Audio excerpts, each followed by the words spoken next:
Welcome to another DragonLance Saga review episode. It is me, Sham Brook Green III. My name's Adam, and today I'm going to give you my spoiler review of Draconian Measures by Margaret Weiss and Don Perrin. Now, I will be spoiling this story, so if you haven't read it yet, if you don't want to know what the story is, stop watching this video. Now, I would like to take a moment and thank the members of this YouTube channel and invite you to consider becoming a member by visiting the links in the description below. You can even pick up Dragonlance gaming materials using my affiliate link. Now, this is just my perspective, and if you disagree with me, that's okay. And in fact, I'd like to hear what you have to say about it.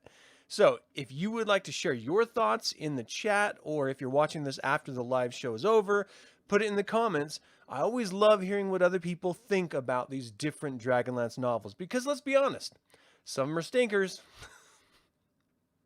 Little teaser for this one, it's not a stinker. This one's awesome. All right, so the way this works is that I'm going to give you my pre-written review, and then after that, based on what you guys have in the chat or whatever sort of pops up in my head that I didn't cover in the review, we'll just sort of riff a little while and have some fun. That's really what this is about. We're just trying to have a little bit of fun with Dragonlance, and I hope you'll have fun with me. Sounds weird and desperate, it's like a grown man. Please have fun with me. Can you? Can you please? All right, here we go. We open with a brief recap of the last novel and Kang's regiment traveling across the Plains of Dust before starting to turn north toward the Kur Mountains. They started getting attacked by goblins, and between the goblins and winter, it caused them to delay their journey for over a year. With only around 150 miles until they reached their destination, and having come over 200 so far, the delay was bothersome to say the least. The goblins' attacks became more and more deadly, and though the Draconians repelled them with every assault, they did end up losing some of their own in every skirmish. How you doing, Alex? Thanks for joining live. Now, Kang set up an ambush in order to end all of these goblin attacks for good, but the rout ended as a feint by the goblins, luring the Draconians into a trap. The goblins were disciplined and being led by hobgoblins, their larger cousins. The hobgoblin general was chasing a bounty from an unknown party, and the skirmish... and the hobgoblin army was too much for the regiment to handle. So Kang began to turn their series of skirmishes into a retreat onto a hilltop when a couple of female Draconians saw metal glinting in the canyon below. The females are being protected, even though after a year they're fully grown. They're not listened to, and they're treated as children still. This is a problem I witnessed growing up. I spent my entire informative years in a small town filled with religious zealots and hunters. They kind of went hand in hand where I grew up. And all they saw and all the women were treated as if they were second-class citizens. They were treated like possessions. Ostensibly, they were treated as slaves. Now, it never sat right with me because as my mother and sisters were wildly independent and strong females, I never understood why guys just didn't treat women as individuals rather than possessions. But they did when I grew up. Anyway. They were always, in my family, women were always taught never to rely on men, but to be their own person and not to be defined by whom they were with. And this idea that the Draconian women need to be protected and coddled, I understood it from Kang's perspective, all the while disagreeing with it. It was a little bit strange. That's right, Alex. Just, if you want to check out the review at a later date, it's always going to be there. Anyway, they were, Fonrar and Thessic, the two female Draconians, went to investigate the flashes that they saw, and they turned out to be other Draconians. They fawned over Thessic, who is an Aurak Draconian, and they sent the 9th and 3rd Draconian Infantry to help Kang. They arrived just in time as Kang and Slith were facing the end against the Goblin General and his bodyguards, and the Hobgoblin army ended up sounding their retreat as the new Draconian troops flooded their flank. They were introduced to the commanders Procul and Yakino, and they were all marched to the fortress, the Draconian fortress, if that's what it could be called. It's more of a ramshackle than a fortress here. They're told that this army is led by the Aurak General Miranta, who Slith had an uncomfortable run-in early in the War of the Lance with, and the fort housed the 3rd Infantry, the 9th Infantry, the 14th Infantry, the 3rd Artillery, and Belkrad's Reconnaissance Squadron. So there was thousands of Draconians in this fort, which to Kang and his just under 150 at this point was welcome news. Now, again, the fortress was a ramshackle. However, it is falling apart. The females are being kept away from the new Draconians as they actually smell different. One thing I learned early on in life, we have these olfactory senses, right? And we have natural sense. And it's always strange to me why people go out of their way to cover their natural sense, because they actually like trigger people who would be good connections with you.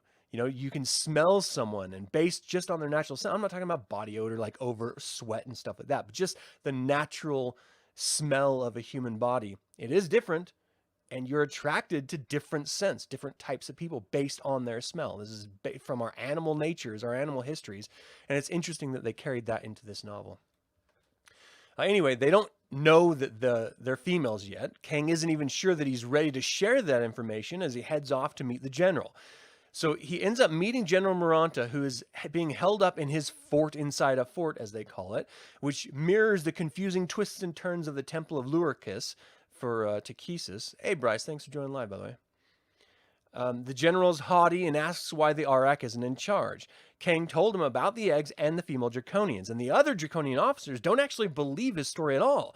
But the general actually backs it up because he was part of the first brood that was ever hatched with those female eggs when they were taken before they could be hatched. So he confirms the entire story, and he's visibly upset that he wasn't the one chosen by Takesis in order to go rescue the eggs or collect the eggs. And he ended up chalking up to just Kang was in the right place at the right time. Now, Kang is trying to stress that they're only here temporary. They're going to be heading on to Tear, and they're only here until the goblin problem is solved. But the problem's getting bigger and bigger by the minute. Apparently, they're calling all the goblins into this one disciplined unit to destroy every Draconian. Thousands are massing to assault the fort. Kang agrees to help reinforce the fort and build a barracks for his soldier in addition to joining guards' duty rotation. 2 of his soldiers come up missing, and the general claims that they were deserters scared about the goblin threat, but Kang is not buying it. But he can't find any evidence to the contrary either. Plus, Draconians have deserted recently from other units. The females began to train themselves since Kang won't, and they play a prank accidentally on the general, which is actually really funny. By dumping a barrel of water on him, intending it to be one of their guards, as he enters the room. I audibly laughed out loud when this happened, when it revealed, just the way it was written, it revealed it at the perfect punchline moment to be the general rather than the person they were trying to get. It was very funny. Anyway, the general asked about the Aurak Thesic about her magic and that they're from the same dragon parent.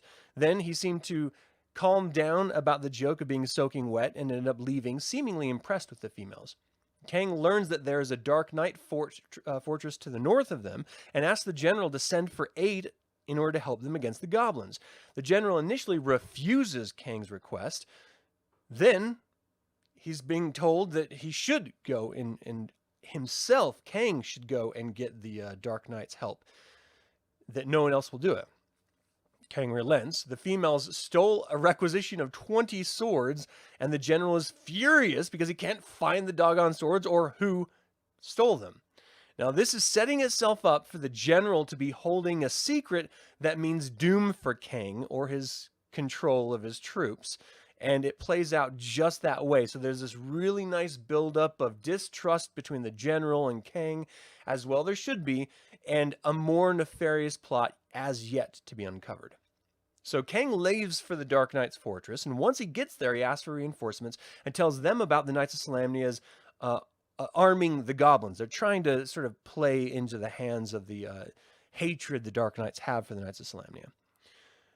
Group Commander Zek tells Kang that he will send 2nd and 3rd Wings in the morning to ride to their aid, and if that's all right, he can stay the night and just leave in the morning. Well, he is thrilled, and on his way to his room, he actually runs across Hazad, the female Dark Knight from the first novel, and she's actually a part of the group. Not sure she recognizes him, but as soon as she does, she ends up sneaking into Kang's room and tells him that the Dark Knights are the ones who paid off the goblins as the dwarves sold the information about the female draconian eggs to them, and now the Dark Knights fear the draconians' potential might. Huzzad tells them how to leave in the morning to avoid being assassinated, as is the plan. And in the morning, they end up leaving and overhear Huzzad being detained by the Dark Knights as a traitor for having told Kang the information. She fights them off, but is hit in the head with a rock, and the Draconians go to her aid and carry her to the fortress.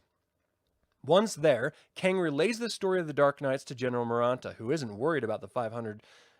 who isn't worried as 500 brand new Draconians have arrived from the Calcus Mountains while Kang was gone. However, something is off about these Draconians. They're more zombie-like in their demeanor, and Slith does not trust them. The women take care of Huzzad, who helps correct training mistakes and argues with Kang over the female Draconians' right to train and have authority, so that they should have authority over themselves. They're no longer children, and they deserve to take their own destinies into their own hands.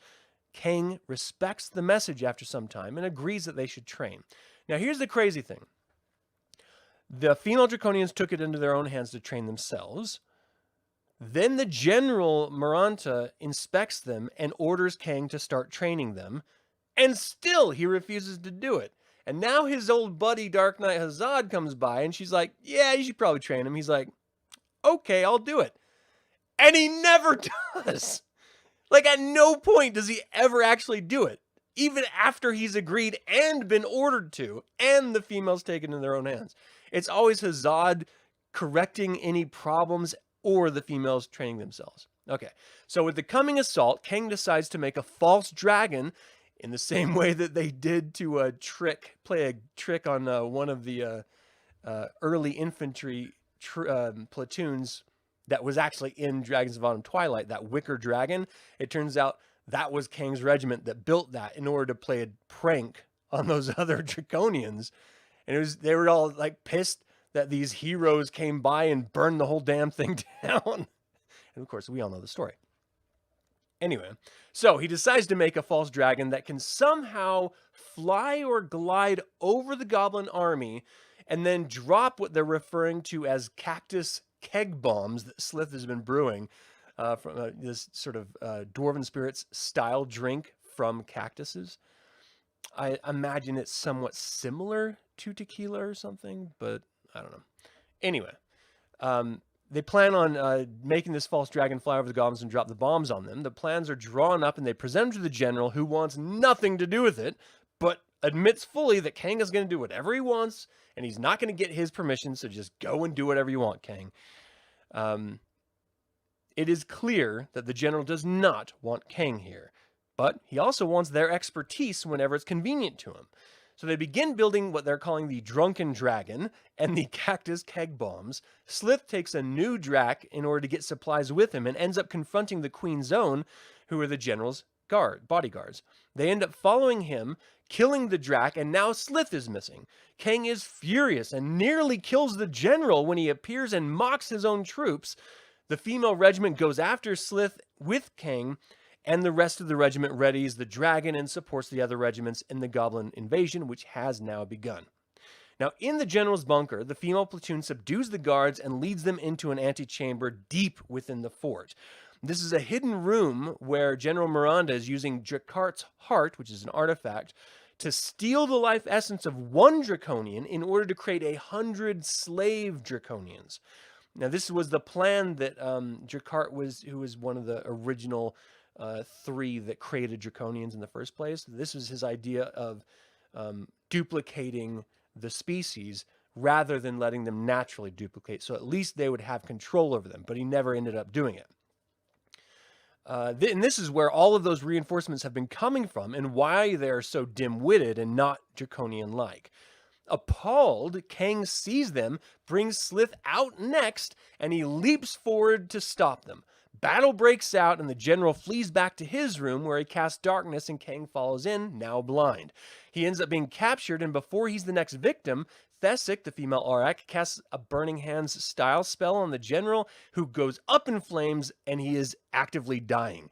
This freaks everyone out because they know that there's going to be a death blast coming, so Kang orders everyone out and hopes that the fort within the fort does not crumble all on top of them. The general explodes, but the fort within the fort stays up. They flee and find Hazad guarding the entrance with against 4 of the Queen's own Draconians, who are actively attacking her. She ends up taking a crossbow bolt to her chest and falls down, dying. And this was a moment that was just beautiful. The female Draconians have grown to love her as a sister and a mentor, and they lose their damn mind. So they go charging out and murder the Queen's own Draconians. And Kang, who this is the only human who has ever fought side by side and actually wanted to, who actually cared about him, and he in return genuinely cared about her, he was heartbroken. And it was really, really heartwarming to see this moment. And it hit me a lot harder than I ever expected it would. I suspect I'm having like some weird, sort of experiential flashbacks from my own service, which is why it hit me so hard. But regardless, it was a great scene. So anyway, he has to leave her because he knows there's a huge goblin invasion coming, and it would do her a disservice in her memory if he just stayed here and mourned her rather than fought the greater army. So he goes out with the ongoing war going on. He erupts from the fort to find the armies battling and heads to the ramparts to see the damage in the oncoming army. He releases the drunken dragon, and Thessic casts a gold dragon illusion on it. The goblin horde freaks out and they completely scatter, just trying to run away and save themselves from this gold dragon. The hobgoblins, however, see through the illusion, and as it floats over the hobgoblin general, he's just laughing at it. Like, what are they trying to do with this stupid thing? Kang notices that the fuse that is supposed to be lit in order to explode over the general is actually out. And so he ends up taking out Dracart's heart, which he claimed before they ran out of the general's room, and he busts it, very much like, we see a lot of this in the 5th Age. And if you didn't read the original 5th Age trilogy or any of the 5th Age novels, you may not have known this, but wizards would actually sap the magic from existing artifacts and magic items in order to use magic again before they actually learned how to channel the wild sorcery magic. And this is exactly what Kang does here. So he busts Dracart's heart, the magic floods through him, ends up mangling his hand, which he doesn't notice until later. But then he's filled with magic in order to cast this spell, which ends up igniting the drunken dragon on fire. It is like in the Hindenburg going down onto the general, and it just explodes like 10 feet above the commanding officers and forces, and it just decimates the hobgoblin army. And so all the hobgoblins are now fleeing and running out.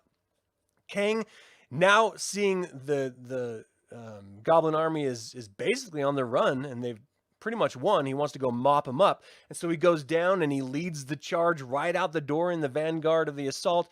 And again, this is now where he has this, his regiment flag, and he realizes his hand's all mangled from the magic and stuff. The Draconians end up cleaning up, and the next morning, Kang promotes Slith to commander in his place. Kang is retiring to lead his people as a civilian to Tear. The other Draconian regiments join them, and the future of the Draconian race is pretty much secured. This was a fantastic novel. Not only was I absorbed in the militaristic setting of it, but the characters were much more fleshed out in this, and just enough for you to actually care and want them to succeed or want them to be killed. The setting of the world didn't have the impact that the first novel had, but it made up for environment with experience. Now, Hazad was my favorite Dark Knight of these 2 books, and her loss hit me harder than I expected. They ended up honoring her and taking her ashes with them, so at least she still got this moment of reverence that I thought she definitely deserved after helping Kang twice now. So at least she'll be remembered as a hero. This series treats Draconians as the good guys, which is strange because they're not good. They're evil creatures. They actively pray to Takesis and complain that she abandoned them. They revere her memory You know, these are evil creatures, but as my favorite scene from The Color Purple shows, as the preacher's daughter is leading the sinners who drink and dance rather than go to church in a procession to her father's chapel, singing hymns the whole way, she approaches her father, the preacher, and says, "See, Father, even sinners have soul." Beautiful moment. If you have never seen that movie, I highly recommend it. However, these draconians have got soul.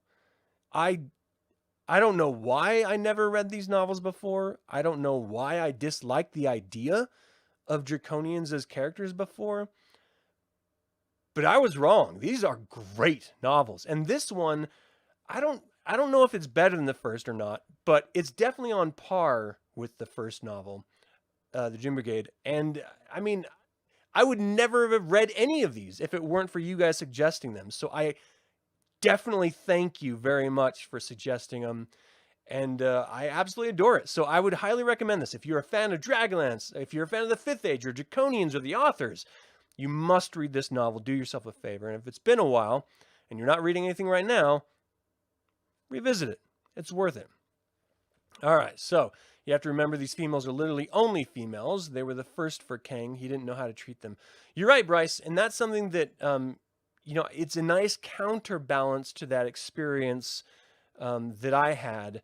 That, okay, he's like a little boy, you know, in like grade school. Like, he doesn't know how to treat girls. They're brand new to him. His own experience, his only experience with them is as a father, a protector.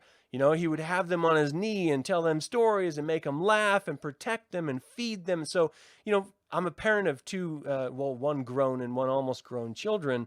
So I definitely understand that aspect of it. And that sense of nurturing never goes away, even when your kids are adults.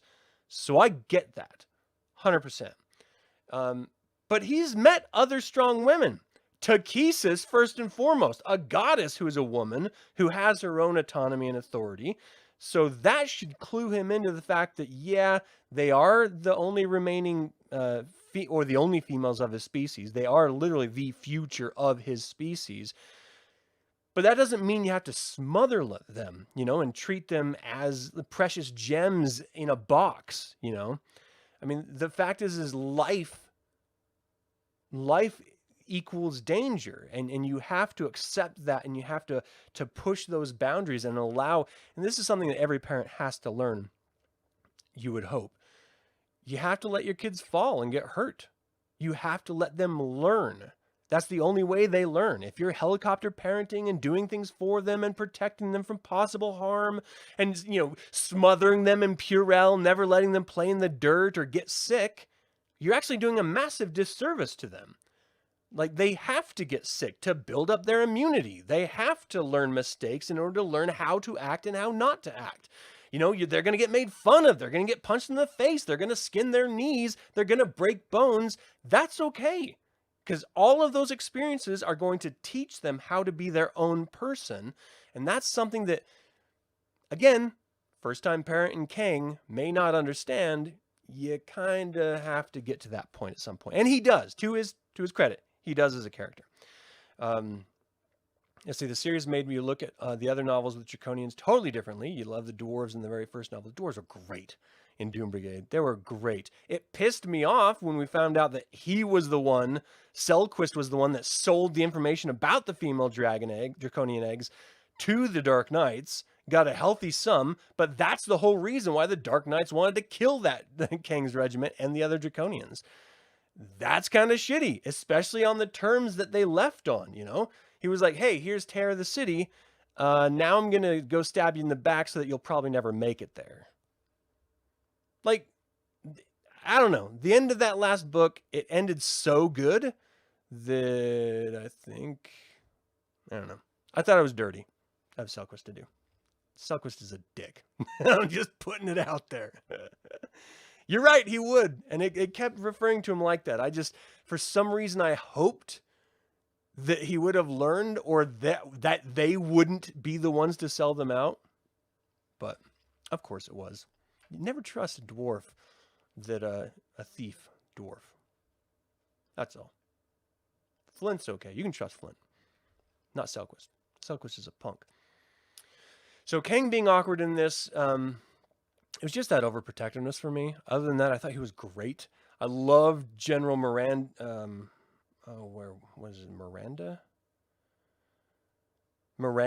General Miranda. I love that story about Slith dressing up as a girl, and the general thought it was a girl, and then was like trying to, like every rock and roll band ever picks girls out of a crowd and puts them in the waiting room, and then they try to have their way with them in all like super dirty fashion. That's what the general tried to do with Slith, which is kind of funny. Kind of silly little moment. But the general had no idea who he was. I like the general because, they treat Aurochs as if they are these self-centered beings, and the personification of that is Miranda, where he only cares about his own survival no matter what. He doesn't really even care about his race's survival as much as he cares about his own. He's a coward. He's never been in battle. Yes, he was stationed in Naraka, but he was never a general over any conflict. He lived in the basement of the temple, I mean, it was just really cool to have this really bad guy amongst these other evil creatures, selling them out too, in a very sort of typical War of the Lance evil consumes itself type of way. So that called back to that a lot. One thing I really liked about the Fifth Age was that it was wildly different than everything we knew about the Fourth Age. First of all, it was magic just disappeared, and then these massive dragon overlords come, and then we get the War of Souls. So it's just like one thing after another, just devastating. Entire land masses are transformed by these dragon overlords. People are becoming slaves. Dragon spawn are being created. I mean, it's this whole social-political upheaval, and the Dark Knights seem to be the only ones really benefiting from it, other than dragon overlords, of course. But you didn't get any sense about this being in the Fifth Age. The first one you did with the Chaos War, and I thought those touches were great. But with this, it was just like, oh yeah, there's Draconians who worship these dragon overlords, but they're, too far away for us to even bother. And then where would we even start? Who knows where the dragon overlords live? Everyone knows where the dragon overlords live. Everyone! It's not a secret. The land masses literally were altered. You could just walk and see. So I kind of feel like that was a cop-out. They could easily have reached out to other Draconians in service of Malstrix, whose name was called out a couple times, who, if you haven't read any of the Fifth Age, is the big baddie in the world at this point. Until Takesis heals herself from stealing the world. And it would have been really nice because the other Draconians learned about magic, how to use it, but they didn't say how or why. It just said, well, we have it still, and we don't want to tell Kang because we don't want him to feel bad or inferior in some way. But let's be honest, if they got it from their queen, which they would have because she is literally there, then Kang would have it. If they got it from the wild sorcery of the world, Kang should feel that somehow. I don't know. Like, they just stumbled into it. Why couldn't he? He had it before. I don't know. So I thought that was a little bit weird that they didn't even really do anything like that. I just felt like there was a lot of lost opportunity for world building. And then the end of this novel really cut... I'm being very critical because I did really enjoy this novel, but I got to give you my honest opinions here. The end of the novel really did feel like it was cut short. We had this great moment of Kang's regiment coming out of the fortress and marching on to Tear. And then all of a sudden they turn around and they see the other Draconian regiments following them, even the Queen's Own. But I don't know. There's something about the idea of there was a bounty put out on them by the Dark Knights. That is an existing threat that's still there. Now, the Dark Knights put out a bounty and the goblins were trying to hire off of it. But you have ogres in those areas. You have Kurish nomads in that area. You have any mercenary group. You have massive amounts of Wemmick. You have Tarmac still, planning on landing on the coast over there. You've got Minotaurs in the area. Who wouldn't be picking up that bounty that the Dark Knights put out on these Draconians? And then why are they just now safe? And they're just like, oh, everything's in a nice, pretty little bow and a ribbon. The Draconians now have a future. No, there's still the bounty out there. The whole point of all of this, it's still a problem. So I felt that was weird that they didn't address that in any way at all. It would have been nicer if That, because we know at this time the Dark Knights are not unified. There are multiple little, you know, I don't know, warlords, I suppose you could call it. Sort of like remnants of the Empire after the Emperor was killed. You know, there's these little warlords that are sort of banding their groups together before they actually get unified by Muriel Brenna at this point, I think. So it would be nice if that little group, that Dark Knight group, was in with the actual Hobgoblin assault, and they were sort of decimated, and they're like, you know what? The Draconians are more trouble than they're worth. They're more dangerous than it's worth. If they just leave and get away from us, then they're not going to attack us, and we don't even have to worry about it anymore. Have something that makes us feel like that threat is gone, rather than just saying that, nope, no, they're okay now. Because it's kind of hollow, you know, after going through all that. Still a problem. Anyway, that's my thought. So yeah, the ending was abrupt for you too, Bryce. Punker86, thanks for joining live. You're really hoping for a sequel to this novel that would have dealt with all of that. I would too. And when I asked Margaret Weiss, she immediately said no. Like, emphatically. Is there any sequel with this? No. Okay. Didn't mean to ask, sorry. Suppose you don't want to write one. Okay, I get it. No problem. I think just the fact is they, you know, the authors want to return to their era, which is the Fourth Age, which is where this new trilogy is going to be involved in. And any of this last Fifth Age stuff, they're just like, I don't even want to touch it anymore. I don't even care. Like, it's over. And WotC clearly doesn't give a damn. They don't care about this IP at all. They, you know, they're going to be putting out a campaign book like they did with Ravenloft, but that's going to be the beginning and end of it. There's going to be, okay, we did the IP, we did the book, now shut up, fans, and just, you know, swallow whatever fairy book we want to put out and little animal creatures. I don't know. It's weird. Yeah, she was definitely like, if you haven't heard, I interviewed her on this channel, so check out my interviews. It gives a little bit of sneak peek into this upcoming trilogy that's being released on August 2nd. And especially the name. Everyone's like, ooh, the name is Dragons of Deceit. It must have something to do with the module of the same name. No. Margaret Weiss straight up said, no, the publisher just wanted the name to be like the other Dragons of, and they said Dragons of Deceit, and Margaret Weiss and Tracy Hickman were just like, we're not going to fight it. Whatever. That's fine. So the title was chosen by the publisher in order to stay in sequence with the other Dragons of books, and has nothing to do with the actual content of the novel, according to what Margaret Weiss said in my interview. Which I thought was like, oh, what the crap? Especially when she revealed that the working title was Tasselhoff's wife. Like, what? What? You know? Ugh, kills me. All right, so the Fifth Age is a bummer. The Fourth Age is more fun. I enjoyed them both. I got to be honest. I played Saga when it came out because I just like Dragonlance, you know? And if that meant I get to explore new ways of playing in this world, then yeah, I'm going to do it because it was fun. I didn't play a lot, but I did play it. I didn't play it anywhere near the amount that I did 2nd edition, AD&D, or, you know, even 3rd edition for that matter, but still. To you, the Fourth Age, the Kang series felt like a Fourth Age story. It definitely felt like a, you know, pre-Summer Chaos to the Summer Chaos. It didn't feel Fifth Age after that point, even with all the references to the Dragon Overlords and magic being gone and then rediscovered. I still didn't feel like, I agree with you 100%. Okay, so anyway, that's all I had for this. This is actually a lot shorter than I did the last one. The next book that I'm a little torn. Yeah, Tesla's wife. I want your suggestions, if you would do me the favor of giving your opinions here. I'm going to read that Spelljammer book next, but I'm not going to read like a bunch of them. I'm just going to do the one, do the review on it, and then I'm going to move on to the next series or trilogy of Dragonlance novels. So I'm torn in between doing the Raceland Chronicles, which is Brothers Magier and Soulforge, or vice versa. The Taladas trilogy, which I loved the first time I read, so I'd love to read that again, and I have all these, or doing the original anthologies, the Tales, Volume 1, 2, and 3 trilogy. So it's the Raceland Chronicles, the Taladas trilogy, or the Tales trilogy next. I'll get to everything eventually, until I die, or I get bored doing this this channel.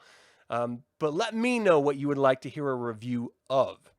And just let you guys know, I'm still doing recipes. I'm still doing live readings of the comics. The first one just dropped earlier today. I'm doing all sorts of stuff. I'm still doing the regular weekly setting video of Dragonlance that just talks about an aspect of this campaign world. So look forward to all of that. It's all going to be really good. Thanks, guys. Thanks for tuning in. Thanks for hanging out. That is it for my review of Draconian Measures by Margaret Weiss and Don Perrin. What do you think about Draconians changing from a mindless monster to a heartwarming character? What do you think about this novel? Feel free to email me at info@dlsaga.com or comment below. I'd like to take a moment and remind you to subscribe to this YouTube channel. Ring the bell to get notified about upcoming videos and click the like button. I know everyone hates saying it and everyone hates hearing it, but it all does go to help let other Dragonlance fans find out about this channel. And that is a good thing, in my opinion. This channel is all about celebrating the wonderful world of the Dragonlance Saga, and I thank you for joining me in the celebration. My name is Adam, and until next time, Slanjavar.